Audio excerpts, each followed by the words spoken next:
Welcome to Compromising Positions. I'm Leanne Potter, cyber anthropologist and head of security operations for a major retailer. And I'm Jeff Watkins, a cybersecurity enthusiast and CTO for a major tech consultancy. Together, we're the tech podcast that asks non-cybersecurity professionals what we in the industry can do to make their lives easier. And help make our organizations more prepared to face ever-changing human-centric cyber threats. In this episode, we're joined by Melina Palmer, again, a renowned keynote speaker in behavioural economics and the CEO of Brainy business, as well as hosting one of the best podcasts on the subject for practical application of behavioural economics. In this episode, we're going to discuss the art of influencing both up and down and how to tailor your cybersecurity message to different audiences. Melina teaches us in this episode it's not all about the cookie. That is, it's not just about the product or cybersecurity awareness and the controls themselves, but how we frame this information and communicate change. With her expertise in behavioural economics, Melina shows us how to make change easier, reduce decision fatigue, and increase social capital through understanding and compromise. So if you're interested in improving your cybersecurity awareness and making positive changes in your daily routines, you're in the right place. Do check out part 1 yet if you've not done so already, but for now, enjoy our second conversation with Melina. As we open this episode, Jeff asks how cybersecurity teams can get buy-in from the execs. So sit back and see what Melina thinks we can do on this very hot topic. Enjoy! There's another common complaint made by security teams is that the business doesn't prioritize security, or that they don't get a seat at the very top table. I guess it's the other side of influence now, influencing up. Like, what factors influence people's decisions about whether or not to prioritize things like security? And how can we make more convincing, I guess, salesmen when we're actually arguing our case? Yeah, with it, good news, I guess. It's the same sort of stuff. So if the people so understanding and having empathy for who you're looking to be communicating with is critical, whether it's your boss, your boss's boss, your people on the teams that you're communicating to, people in your team, or you're looking at customers or whatever it is. And not everyone needs to hear the same message. Not everyone cares about the same stuff. And so this is one of those areas where, from looping back around from earlier on, of where marketing and especially PR kind of get a bad rap of the you're hyping and spin, right? Like, talk about how you're spinning it for different people. But like, if we take a step back and say, like, the CEO cares about something different than the person that you need to actually implement what you're talking to across the organization, which is different to what someone in your department cares about, then is different than what, someone on the legal team cares about. And if you're by spin, you mean that I'm being thoughtful about the person I'm talking to and giving them the details that are most important to them to make a decision that they care about. And I have answers in case they have questions about anything else, in which case I can respond to those appropriately. And I'm taking care of and considering everyone's opinion and what they need in all of what I'm doing. Like, I guess, I'm a spin doctor, as they say, right? Like, that's not a bad thing. It's good to be thoughtful and communicate. And so when you think about the CEO, right? The CEO and the rest of the executive team probably care about them not having a breach, right? Having people actually apply what they're told to be doing and understand, caring enough that they're meeting those standards and requirements. And they've got some ratio they're looking at. They've got a number that they care about. If you understand what they're looking at and why this matters to them, and you can communicate clearly as to how your role and what you could be doing to then implement this across the organization in some other ways, maybe I know you're also looking at this, and I was considering this from a security perspective. And actually, if we would have been part of the meeting, there's opportunity to where we could have built this in earlier on. It would save money and it would have been a more efficient use of time. And it's something that can help with that buy-in earlier on. And for this upcoming project, I was looking at it, and we could save 100 hours if we are just in the room in this front end time. And that's however many thousands or tens of thousands, hundreds of thousands of dollars if security is part of this initial conversation to help build this out in a stronger way. You're communicating what they care about in a way that's also what you care about. And when you can think about the broader organization and its needs, and not just, well, I did my job and you do your job. No one gets promoted with, well, there are people that get promoted with that mentality, but it's really hard to make a case to be at those tables if you have the not my problem mentality, right? That is just not going to be very helpful in getting that spot. But when you can show whatever your role is, that you see the bigger picture and you care about people across the organization, not just in the seat that you are in, and that you can compromise and give and take and have a good conversation with people and be suggesting bigger picture items and take suggestions as well. That's what's really needed at those C-level or any, throughout the organization. And so demonstrating it before you have the spot is really key to people seeing, oh yeah, this is going to work. And sometimes people promote people and make an exception and say, you know what, we're going to go ahead and do this because Jeff is just awesome. I love having him in the room. He has such great ideas. We want him to be there. And so we'll just go ahead and try it out. Right. And so maybe they're giving you a chance, and that's okay because it can, help lift as you climb. And yeah, that's what Jeff hears all the time. I believe it. Awesome. Now, this is something I do know about, but for the benefit of our listeners, you have a whole series called It's Not About the Cookie. Can you explain what that is and how we can use that in security? I think we can, but let's see how you've kind of put a spin on it. Oh, yeah, for sure. So It's Not About the Cookie framework. I use the same one for change management as I use for pricing. And while I don't know exactly when this episode will air, but the third book is actually coming out very soon, scheduled for January, and it is called The Truth About Pricing. So it'll have lots of cookie related references in it. So in this case, it really is built first on framing, but in this, how we present information makes a big difference. And knowing that, it's not about the cookie, it's not about the change, it's not about the thing you're presenting, and all these other aspects matter, and how you present the information, like whether people buy something or not isn't really about price. That's the, spoiler alert, the truth about pricing is it's not about price in the same way it's not about the change or whatever it is. So if you imagine we're walking down the street, we're having a great conversation and we're really, engrossed in whatever we're talking about, but then all of a sudden there's this delicious scent that comes wafting down the street and we go, oh, ooh, right. We're still talking, but we're really distracted now trying to find the source. And it's sweet and salty, a little hint of salt in there, chocolate and brown sugar. And you go, oh, those are chocolate chip cookies baking. I can smell them. I'm so excited. So we're distracted. We're trying to find them, and we get there and we see that there's a line of people that we quickly find ourselves in, and they give a free sample and say, today only, buy 3, get 1 free. And before you know it, we both leave that store with eating a cookie and, a bag with an undisclosed amount in hand for later. So that's one scenario. If we take our step back, same street, same conversation, we're walking, we're talking. And someone comes up and shoves a flyer in your face and says, hey, today only, I've got these cookies. And, if you buy 4, you only have to pay for 3 of them. I've got samples. You go, ugh, like that guy, like how rude. Like, of course we don't want those. I'll never buy from them. Now we're talking about bad sales experiences, and we see the store and it has a line of people that we are pitying because we have better standards than they do. Would definitely never buy from them. We smell the cookies and use that as a trigger to go find their name and write Yelp reviews about their terrible sales tactics and that we would never buy from them. If we notice, could have been the exact same cookies in both scenarios.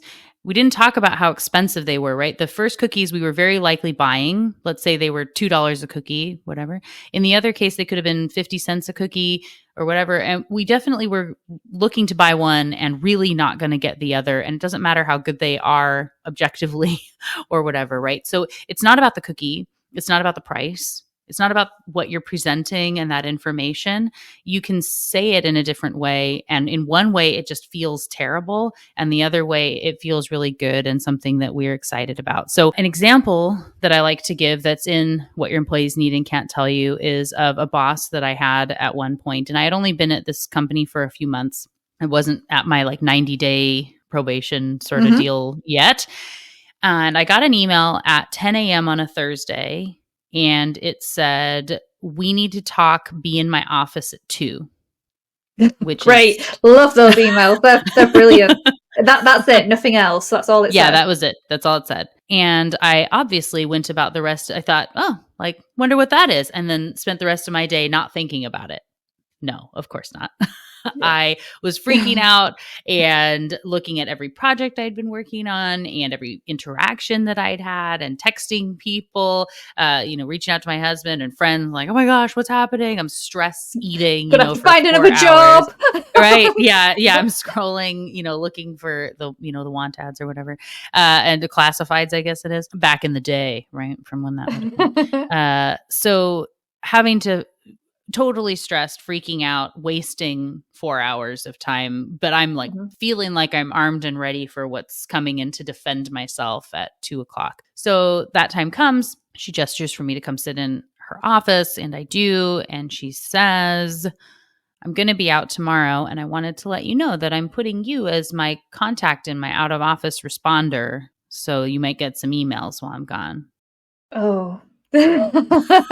Your adrenaline must have just been through the roof of them. Just like, where does all that energy go once that comes through? Yeah, I don't remember anything else we talked about in that meeting, let me tell you. Yeah, wow. But yeah, so in this case, let's imagine that she was going to be presenting me some sort of change, even something she thought was good, right? You're going to be given this project or this happening. Like, heaven forbid I have to move my desk to another part of the office or something, right? Like, am I possibly ready to hear this and in a good mind space for anything that's coming my way in this moment?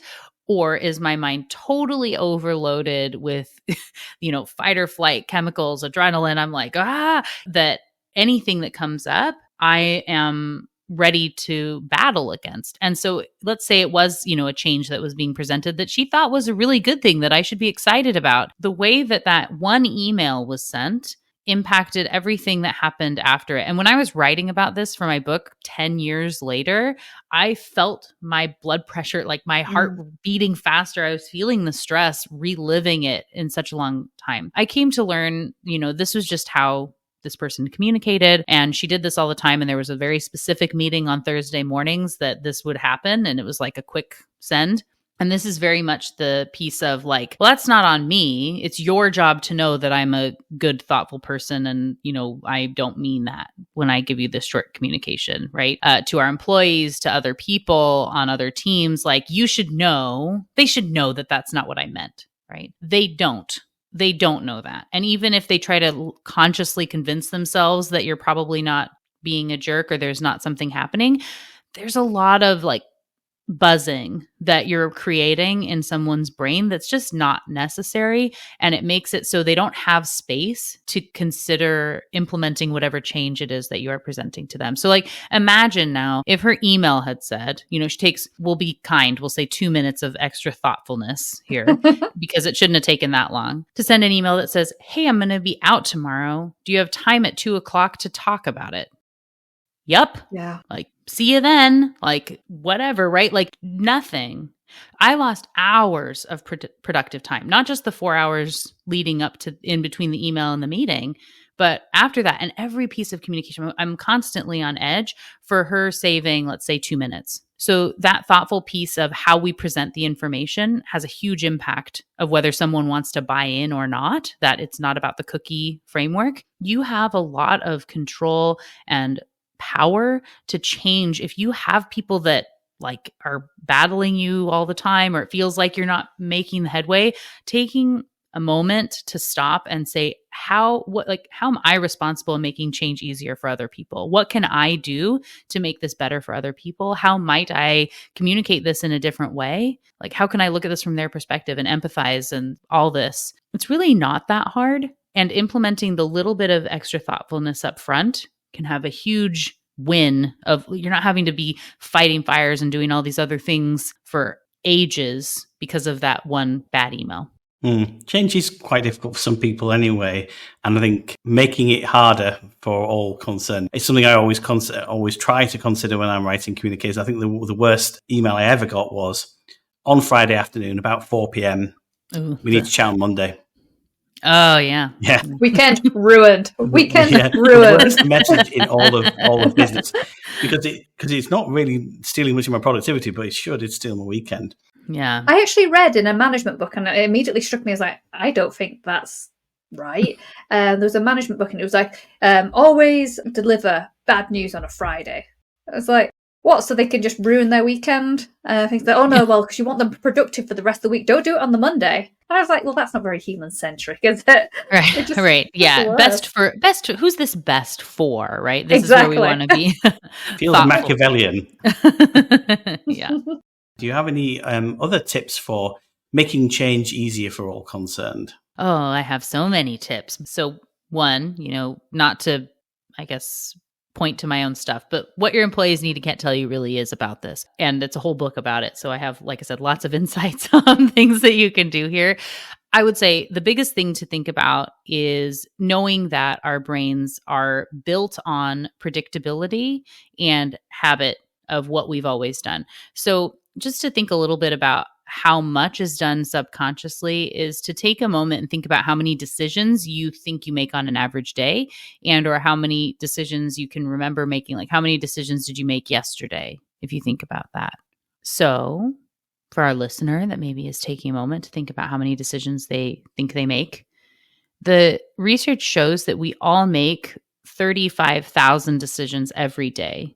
And that's not just like breathe in, breathe out. These are like real, remotely conscious choices that people are making all day long. And I always like to then ask, like, how many decisions do you remember making yesterday?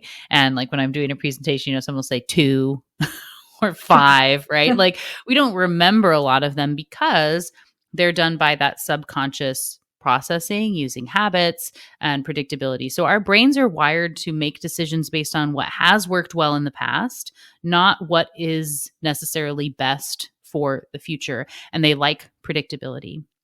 And so we also live in this space of micro moments and micro decisions. And so when we think about change at work, we tend to think that the only things that count are really big changes, like a merger, or a CEO is retiring, or we're doing a rebrand, something that needs a project management team. And, things like communicate to the team is like one checkbox on a very long to-do list. But really, we're in a constant state of change all the time. And I argue that every interaction is one of change. You're either in the wake of changes that have already happened, you're in the midst of communicating about a change right now, or you're prepping for changes that are yet to come that you have to be communicating with and thoughtful about all the time. And it's like this big mass of ripples from all these different changes that you want to be thinking about. And so even something as simple as where people set their cup on their desk is a habit, and where you put your keys and where your code is and how you log into the computer every day and remembering your password and the route you take to work. These are all based on habit that subconscious brain is able to do for us, and they don't take up a lot of cognitive conscious processing. When we make a lot of little changes, it's not like we tend to say like, well, those don't matter. That's not that big of a deal, but they really are as far as the brain is concerned. And if you're bogging down the brain with a bunch of little changes that aren't that important and then asking someone to do this other big thing, I just don't have the bandwidth for it. And so when you look at a big change that's coming up, you do have a conversion project or something that's going to be happening. That's not the time to say, well, we're already, so people tend to say, well, we're already doing this. We might as well go ahead and have everybody also change to this new system, and they should move their desks, and they're going to do this other thing, and we'll do these all at the same time, and we'll just get it all out of the way. So while some of those things, it might be good to bundle them together. In general, if you're making unnecessary changes and trying to layer them in, or, worse, saying we'll do this little thing the week before we need them to do the really important thing, don't do that.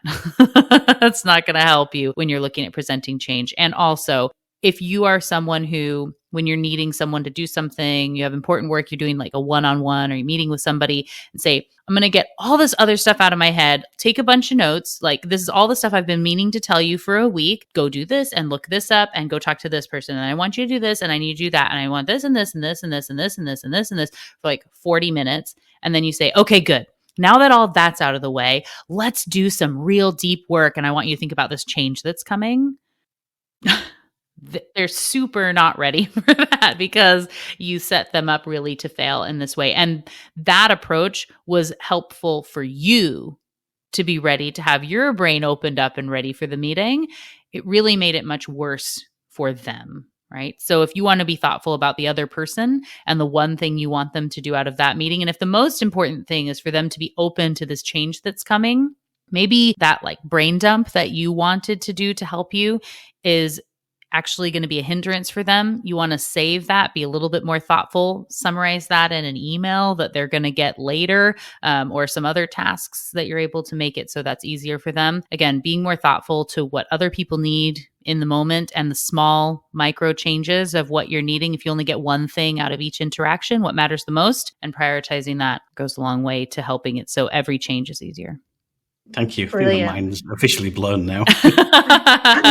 You're welcome. There's been so many times in your examples where I've just had like this cold sweat, and because we've all been there, we've all had these emails, we've all had these meetings where there's just like information overload and things like that. And I've done it myself. Yeah, and now you know not to. Exactly. And definitely no, like I'm sure I have employees from the past that could say like, Melina, you've done that to me. Like, yes, I've done this in my past as well. I've been, but then you're writing the book on it and you're like, oh, maybe I shouldn't do that. And so it's like helping other people too. I apologize to any employees or team people where I've done that in the past, but try not to do that anymore. Yeah. Do as I say, not as I do. I'm hopeful I don't do it now. Now that I've written the book on it, I have some thoughtfulness. I should hope so. In my earlier years, before going through all the research and studies, I know I definitely did everything I say not to do in some version or another. Now I've learned it from having had mistakes that I've made and like the meeting that didn't go well. But that's a learning thing, right? But you can go back and you can say, something went wrong here. Like what? And instead of saying, like, why did they react that way? Anytime that you can say, what might I have done differently? Like, what did I say? What did I do that that contributed to this? Like, how did I do something here? And what can I learn for the future? Anytime you look to you, like, again, I'm not saying that I've never done any of these things. That's silly. But you want to be looking anytime that something doesn't quite go the way you thought it was going to, and it didn't go your way, is always an opportunity to learn and to see how you can adjust into the future. And just kind of looking to be a better human all the way around, I think is always a positive. And on that note, be a better human all the way around. Thank you so much. There is about 1,000,001 questions I'd love to continue to ask you, but being respectful of your time, and you have been very generous with it. Listeners, you had a big milestone recently, 1 million downloads. Yes. This woman knows her stuff. Whoa. It's brilliant. So Yay. Please do go seek out her podcast. There will be links in the description. But in the meantime, what would you like to plug? You've got another book coming out. You've got 2 other books coming out. Tell us more. Tell us everything. Oh, of course. Well, you can always go find me at thebrainybusiness.com, and you can find information about all the books and the podcast and connect with me there. You can also find me across the socials as The Brainy Biz, B-I-Z, and just Melina Palmer on LinkedIn. Absolutely brilliant. Amazing. Thank you so much. Yeah.